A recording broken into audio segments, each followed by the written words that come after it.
यार, गांधी को लेकर आजकल डिबेट्स काफ़ी ज़्यादा नहीं हो रही हैं। कुछ लोग उन्हें फ्लॉलेस सेंट कहते हैं, कुछ लोग क्रिटिसाइज़ करते हैं हर डिसीजन के लिए। लेकिन सच ये है कि हिस्ट्री कभी ब्लैक एंड वाइट नहीं होती। गांधी के केस में भी ग्रे एरियाज हैं। आज की जनरेशन ज़्यादा असर्टिव है, इंफॉर्मेशन ज़्यादा डेमोक्रेटाइज्ड हुई है, और डिजिटली सैनिटाइज सिटीजन्स अपने व्यू पॉइंट्स ओपनली एक्सप्रेस करते हैं। इसी वजह से गांधी के डिसीजन पे जो क्रिटिसिज्म हमेशा जो था, वो अब ओपनली सरफेस हो रहा है, पहले नहीं होता था। More so in the Modi era, you can say. So चलिए देखते हैं हाँ कि क्या हम अपनी क्रिटिसिज्म में ओवरबोर्ड जा रहे हैं या सच में वैलिड हैं ये क्रिटिसिज्म। विदाउट एनी बुलशिट बायस मैं अपना व्यू पॉइंट प्रेजेंट करता हूँ और आपके लिए छोड़ देता हूँ for you to evaluate whether it makes sense और not. Right, so will start with Khilafat movement. Khilafat movement 1919 से 1924 तक एक पैन इस्लामिक मूवमेंट था। इसका मेन गोल जो था वो ओटोमन कैलिफेट को बचाना था। कैलिफेट का मतलब था इस्लामिक वर्ल्ड का स्पिरिचुअल और political leader. World war one के बाद इसका एक डिक्लाइन आया था। इसमें मुस्लिम ग्लोबली इसके प्रिजर्वेशन के लिए सपोर्ट कर रहे थे। गांधी जी ने भी इस मूवमेंट को सपोर्ट किया क्योंकि उससे हिंदू मुस्लिम यूनिटी का प्लेटफॉर्म मिलता एंड नॉन कॉपरेशन मूवमेंट में और बल मिलता। कांग्रेस को मास मूवमेंट बनाया जा सकता था। गांधी ने बोला भी, and I quote him verbatim from the Harijan, without Hindu Muslim unity, India cannot effectively oppose British rule. Critics कहते भी हैं वैसे कि गांधी ने रिलीजन और पॉलिटिक्स मिक्स कर दिया। सही भी है, किया ही। शॉर्ट टर्म कम्युनल टेंशन बढ़े भी। कुछ लोग आर्ग्यू करते हैं कि ये स्ट्रैटेजिक ब्लंडर था क्योंकि रिलीजन को पॉलिटिक्स में इन्वॉल्व करना फ्यूचर कम्युनल फॉल्ट लाइन्स के लिए डेंजरस था। And we are seeing it today also, till today Congress is appeasing the minorities, so called minorities. Supporters बोलते हैं गांधी ने कांग्रेस को नेशनल मूवमेंट बनाया। Thousands of Hindus and Muslims protested together, boycotted British goods और village में mobilization हुआ। Fact वैसे ये है कि 50,000 volunteers actively involve nation wide 1921 तक। So I think he found some ground by involving Muslims and Hindus together. But कुछ तो बेसिकली इसके फ्लिप साइड्स थे जो आज भी हमें दिखते हैं। आप देखो तो early communal tensions indirectly fuel हुई, आज भी बची हुई हैं। ये टेंशंस हिंदू मुस्लिम्स में मिसट्रस्ट पैदा करती हैं और डीपली रूटेड है, जो शायद शुरू वहाँ से हुई थी लेकिन ख़त्म अभी तक नहीं हुई। Now let's talk about the electoral mishappenings with the Dalits, right. So 1932 में ब्रिटिश ने कम्युनल अवार्ड प्रपोज किया, basically separate electorates for Dalits, अलग वोटिंग सिस्टम। दलित सिर्फ दलित को दलित कैंडिडेट्स को वोट करते। And B R Ambedkar was a strong proponent of the scheme. General Hindu electorates में vote नहीं कर सकते थे Dalits, but Gandhi oppose this fearing caste based segregation Hindu society को परमानेंटली फ्रैक्चर कर देगा। खैर रिजल्ट क्या हुआ, we have to see the results, right. Result हुआ कि पूना पैक्ट साइन हुआ। दलित्स ने रिजर्व्ड सीट्स रिटेन की, सेपरेट इलेक्टोरेट्स कैंसिल हुए। गांधी जी ने फास्ट किया इसके लिए, प्रोटेस्ट जताने के लिए, and Ambedkar had to step back. Ambedkar even argued कि गांधी जी ने दलित्स की पॉलिटिकल ऑटोनॉमी को रोका है, अपर कास्ट डोमिनेंस को प्रिवेल होने दिया है। फैक्ट ये भी है कि एक्चुअली ब्रिटिश प्लान में 71 सीट्स मिलनी थी दलित्स को, एंड पूना पैक्ट में 148 सीट्स मिली, विच इज़ ऑलमोस्ट डबल। पर इंक्रीज होने के बावजूद पॉलिटिकल ऑटोनॉमी तो लिमिटेड ही रही। आज भी हम देखते हैं, अगर आप देखोगे तो कास्ट लाइंस पर हम आज भी फ्रेगमेंटेड ही हैं। जो गांधी जी का गोल था फ्रेगमेंटेशन रोकने का, फिर भी आज हम फ्रेगमेंटेड ही हैं। तो वॉज इट गांधीज फेलियर और success, you can decide that. But I don't think Poona pact had any major impact on what Gandhi's real goal was to avoid fragmentation of the caste lines, right? Gandhi ने argue भी किया कि caste based division से Hindu unity खत्म हो जाएगी। Immediate social cohesion के लिए पूना पैक्ट नेसेसरी था, बट कास्ट पॉलिटिक्स इंडिया में आज भी इंट्रेंच्ड है, right. Third and very important criticism, like 1947 में पार्टीशन के time India Pakistan asset sharing agreement था, right? Gandhi insisted India to pay 54 crore to Pakistan treasury.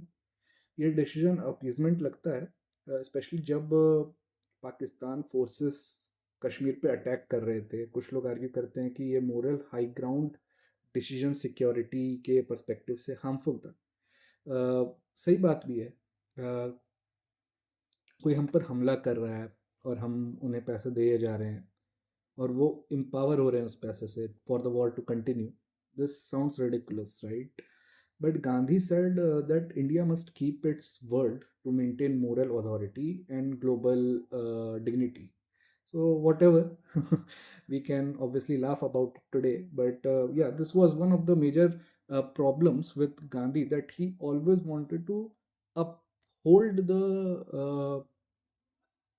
uphold the morality that he was a strong proponent of, right? And this is what today's generation criticized a lot, because his decisions were rooted in morality even when the situation demanded otherwise, isn't it? And okay, so this was the third criticism that we usually hear about. Let's come to the fourth criticism. आप लोगों ने Bengal files तो देखी ही होगी। नोआ खली rights 1946 और partition rights 1947 में गांधी ने नॉन रिटेलिएशन इंसिस्ट किया even when Hindus were attacked, right? Hindus attack हो रहे थे। क्रिटिक्स आर्ग्यू करते हैं कि ये अनरियलिस्टिक था। आपका भी खून तो खौला ही होगा जब आपने बंगाल वायलेंस में गांधी जी को बोलते हुए सुना होगा for Hindus to be non violent. I think I don't remember his name exactly. His name was Pasha or something. He was fighting against the Muslims during the 1947-1946 Bengal violence, but Gandhi ji insisted him to stop the violence. But आज के जो critics हैं गांधी के, वो ये कहते हैं कि उस समय अगर उन्होंने वायलेंस रोका नहीं होता, वायलेंस किया होता, तो हो सकता है कि कम लोग मरते, and the results would have been in the favour of the Hindus in a way, right?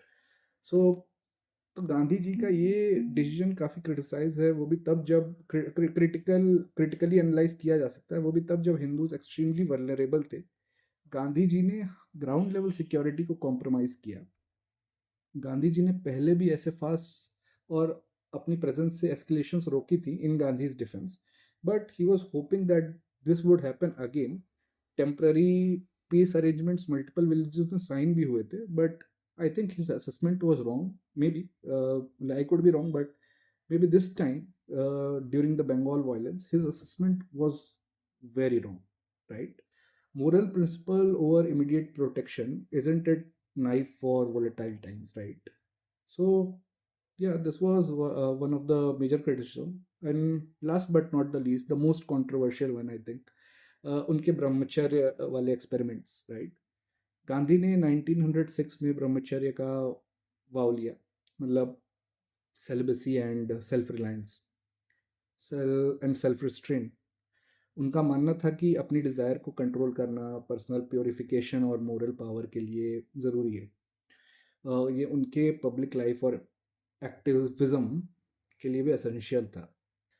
1925 में अपने आश्रम में एक्सपेरिमेंट शुरू किए उन्होंने, जहाँ वो यंग वुमेन के साथ, इंक्लूडिंग अपनी grand nieces, without any clothes सोने की प्रैक्टिस करते थे to test his self control and brahmacharya. Gandhi ने इन एक्सपेरिमेंट्स को अपने पर्सनल राइटिंग में रिकॉर्ड किया। उनका व्यू पॉइंट था कि मुझे अपनी चेस्टिटी सबसे एक्सट्रीम सर्कमस्टेंसेस में टेस्ट करनी थी, where he was the most vulnerable and prone to do something wrong. ये उनके स्पिरिचुअल प्रोग्रेस के लिए ज़रूरी था, इज़ वॉट ही सेड। अब गांधी जी चाहे कुछ भी बोले, पर ये मोरली क्वेश्चनेबल तो ऑब्वियसली थे ये चीज़ें। जब हमें आज इतना प्रॉब्लमेटिक ये लग रहा है, तब उस समय की बात तो छोड़ ही दो। Maybe Gandhi misused his superiority as a authoritative figure. ये आप अगर ये भी समझो तो he was in a position of power and people could not say no to him, and it would lead to uncomfortable situations for the woman in question here, right? तो देखो यार, मोरल ऑफ द स्टोरी ये है कि गांधी न flawless Saint है न villain, grey reality exist. आज का क्रिटिज्म मेरे हिसाब से तो जस्टिफाइड भी है। Congress white washed Gandhi, text books में सैनिटाइज्ड सेंट दिखाया गया है गांधी जी को। His decisions had both cost and logic. Cost which the nation is bearing today, and obviously the fruits of which are being reaped also by the generation of today in the form of independence. Obviously, he was not the only one who helped us in getting the independence, but he was one of the pivotal figures which nobody can doubt, right? So, but Gandhi को abuse करना without having the entire context is a luxury we all enjoy today, because as a nation आज हम उस stage पर आ गए हैं where we are more vocal about our opinions। ये collective wisdom भी इंडिपेंडेंस से ही मिली है। जो आज ऑब्वियस लगता है वो हो सकता है 75 साल पहले काफ़ी रेडिकल रहा हो, और उन डिसीजंस को जो गांधी ने लिए, उन्हें जिन्हें हम क्वेश्चन करते हैं, वो उन समय रेट्रोस्पेक्टिवली आप देखोगे तो गलत लग सकते हैं, पर उन उस कॉन्टेक्स्ट में क्या पता वो अ, उनके ओवरऑल पर्सनैलिटी से रिफ्लेक्टिव हों और उस कॉन्टेक्स्ट में सही हो, राइट? और हो सकता है वो डिसीजन उस समय बहुत रेडिकल हो, जब वो ये कह रहे हैं कि हम नॉन वायलेंस से इंडिपेंडेंस लेंगे। आज हमें ये अपसर्ड लगता है क्योंकि हम 75 साल 80 साल आगे आ चुके हैं, बट उस समय वो रेडिकल थॉट प्रोसेस रहा हो सकता है रहा हो। So this is just my viewpoint, and this was the video. I hope आप एक स्ट्रॉन्ग स्टांस लेने से बेटर है कि as a student of history समझें इंडिविजुअल्स एंड फिनोमेना को, because like I said, and this has been the major theme of this video, that everything exists in gray for me at least. And this is why I'm making this video, because I am seeing a lot of people, even educated ones, are abusing Gandhi and taking a very strong stance against him, which I feel is not justified, because we are not here to pass judgments, come on, but rather understand both sides of a coin, right? क्योंकि हमें कौन सा ये decide करना है कि गांधी जी की photo note पर रहनी चाहिए या नहीं। जब करना होगा then we will take a strong stand against और in favour of Gandhi, that's all. So that was the video guys, thank you for watching, hope to see you again.